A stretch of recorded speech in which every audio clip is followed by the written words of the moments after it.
Mes amis, bonjour. Voilà, tout d'abord, je tiens à dédicacer cette vidéo à mon amie Julie et puis à toute ma famille spirituelle qui savent ô combien j'aime les enseignements de Jacques Collin et combien parfois cet homme déteint sur moi et je peux avoir des mimiques ou des expressions qui viennent de lui. Puisse le Seigneur Jésus déteindre sur moi tout autant et que je puisse avoir... que nous puissions tous avoir son amour, sa façon de parler, sa façon de s'approcher des autres et le regard qu'il a sur les autres aussi. Voilà, ça c'était pour la petite introduction, donc la spéciale dédicace à mes amis. On va entrer dans un texte ce matin absolument fantastique.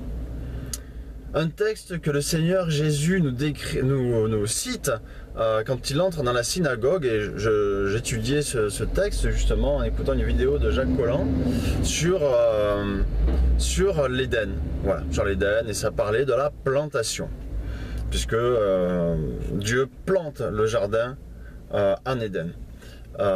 Et donc on va passer là-dessus, c'est pas le sujet, mais donc le texte que je voulais qu'on étudie ce matin, Ésaïe 61, donc au verset 1, l'Esprit du Seigneur l'Éternel est sur moi, car l'Éternel m'a oint pour porter de bonnes nouvelles aux malheureux. Il m'a envoyé pour guérir ceux qui ont le cœur brisé, pour proclamer aux captifs la liberté et aux prisonniers la délivrance, pour publier une année de grâce de l'Éternel, un jour de vengeance de notre Dieu, pour consoler tous les affligés. Je le lis un peu vite, ce n'est pas que ce texte n'est pas important, il mérite toute une attention, mais aujourd'hui le sujet est ailleurs. C'est pour accorder aux affligés de Sion, leur donner un diadème, un lieu au lieu de la cendre, une huile de joie au lieu du deuil, un vêtement de louange au lieu d'un esprit abattu, afin, et attention au petit mot dans la Bible, afin qu'on les appelle des térébintes de la justice, une plantation de l'Éternel pour servir à sa gloire. Mes amis, je vous le dis en vérité, dans l'église, trop de gens s'arrêtent au fait d'avoir été délivrés, guéris, d'avoir été consolés. Voilà. On s'arrête là et puis on n'attend pas, on ne va pas au-delà de cela. Hein? Alors, vous me direz, mais oui, mais Jésus, quand il cite ce texte dans Matthieu ou d'autres passages, il s'arrête à un jour de vengeance de notre Dieu pour consoler les affligés. Bon, voilà, il ne va pas jusque... on les appellera afin qu'on les appelle térébintes de la justice. Il ne va pas jusque-là, hein, afin d'être une plantation de l'Éternel pour servir à sa gloire. Mais il ne va pas jusque-là non plus quand il est sur la croix et qu'il cite le psaume 22, il cite juste « Mon Dieu, pourquoi m'as-tu abandonné ?» Et il ne cite pas le reste. Pourtant, regardez au pied de la croix, tout le monde est en train d'accomplir le reste du psaume 22 et il les interpelle là-dessus. Il cite le début du psaume et ça veut dire regardez ce que vous êtes en train de faire, vous êtes en train d'accomplir le psaume 22. Et quand il cite cette parole de Ésaïe 61 verset 1, 2, il cite ce verset, voilà ce que je vais faire, et puis il ne dit pas la suite, mais la suite, elle va s'accomplir. Les apôtres, les disciples, les gens qu'il va former vont être, eh bien, des térébintes de justice, hein, une plantation de l'Éternel pour servir à sa gloire. Il n'y a qu'à ouvrir les yeux sur ce qui se passe. Il cite une parole et ouvrons les yeux sur ce qui se passe et on verra que le reste s'accomplit.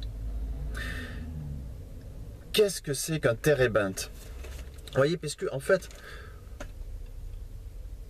ce que je voulais dire, c'est que dans l'église, comme je disais au début, souvent on s'arrête au fait d'avoir été délivré, d'avoir été lavé, purifié de nos péchés, racheté. Et tout ça, c'est magnifique, c'est merveilleux.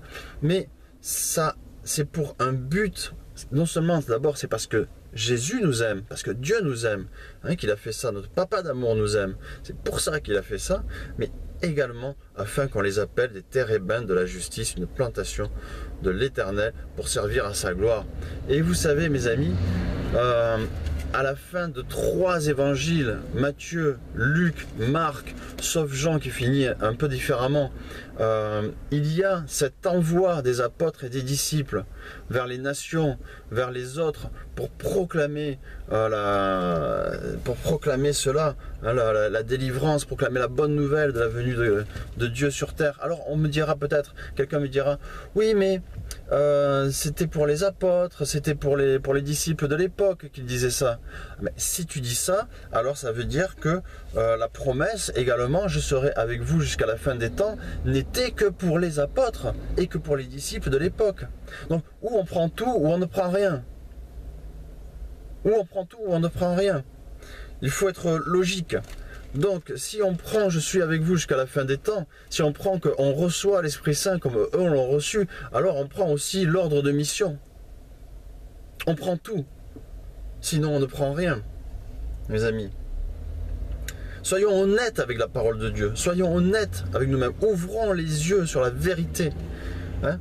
N'ayons pas l'œil malade, comme Jésus dit, si ton œil est en mauvais état sur quoi? Sur la parole de Dieu. S'il n'en voit que la moitié, alors combien sont grandes tes ténèbres? Le bouquin ne te sert à rien. La parole de Dieu ne te sert à rien si tu n'en prends que la moitié. Prends-la entière. Jésus s'est donné entièrement pour toi, prends-le entier. Qu'est-ce qu'un térébinthe? J'ai regardé, c'est mes amis, qu'est-ce qu'un térébinthe? Un térébinthe, c'est un arbre, donc au Moyen-Orient, qui fait comme des parasols, hein, oui, très grands, 10 à 15 mètres, majestueux. Sa sève sert de résine, il produit beaucoup d'ombre. Si vous voyez, les gens dans l'Ancien Testament, dans la Bible, aiment s'asseoir au térébinthe. On y vient chercher tout ce qui est spirituel. On y vient chercher aussi, c'est l'endroit où on va rendre la justice. Il y a même des anges, vous trouverez dans la Bible des anges qui viennent s'asseoir à l'ombre du térébinthe. Il produit un fruit. Il produit un fruit qui est savoureux, comparable, paraît-il, à la pistache. Je n'ai jamais goûté. Peut-être que j'aurai la chance d'aller en Israël et peut-être je trouverai un térébinthe à l'époque. Je ne sais pas. Je n'ai pas regardé si ça existait encore. Et comparable à la pistache et savoureux. Donc tout est bon dans le térébinthe, tout est bon. Et voilà que le Seigneur fait de nous des térébinthes. Et vous voyez, c'est pour ça qu'il faut le lier ça au fait que on a été délivré, libéré, consolé. Et ça, on va pouvoir l'apporter aux autres. Hein, les ordres de mission qui sont donnés à la fin de Luc, Matthieu, Marc, on va pouvoir l'apporter aux autres. Ils vont pouvoir venir à notre ombre, ils vont pouvoir venir auprès de nous, chercher la consolation, chercher la justice, chercher, voilà, tout simplement ce dont ils ont besoin. Et ce dont ils ont besoin, mes amis, c'est pas de nous, c'est de Dieu. Mais Dieu veut se servir de nous. Jésus, Yeshua veut se servir de nous, mes amis. Et c'est pour ça que, vous voyez, ce n'est pas pour notre gloire, ce n'est pas pour que les hommes nous glorifient, mais c'est pour qu'on soit des térébinthes de la justice, une plantation de l'Éternel, pour servir à sa gloire, que les gens disent, voyez cet homme, voyez cette femme, qui sert son Dieu. Moi je ne crois pas en Dieu, je n'y crois pas encore, ou je n'y croyais pas. Et je suis venu vers lui, je suis venu vers elle. Et j'ai reçu de l'amour, j'ai reçu de la consolation, j'ai reçu des paroles de paix, des paroles d'encouragement, j'ai reçu des prières. Et maintenant je crois, maintenant je célèbre la gloire de Dieu. C'est ça le but de Dieu. Allez-vous le manquer, mes amis? Allez-vous manquer d'être des térébinthes de la justice pour la splendeur de sa gloire? Ou allez-vous l'être avec joie? Soyez bénis.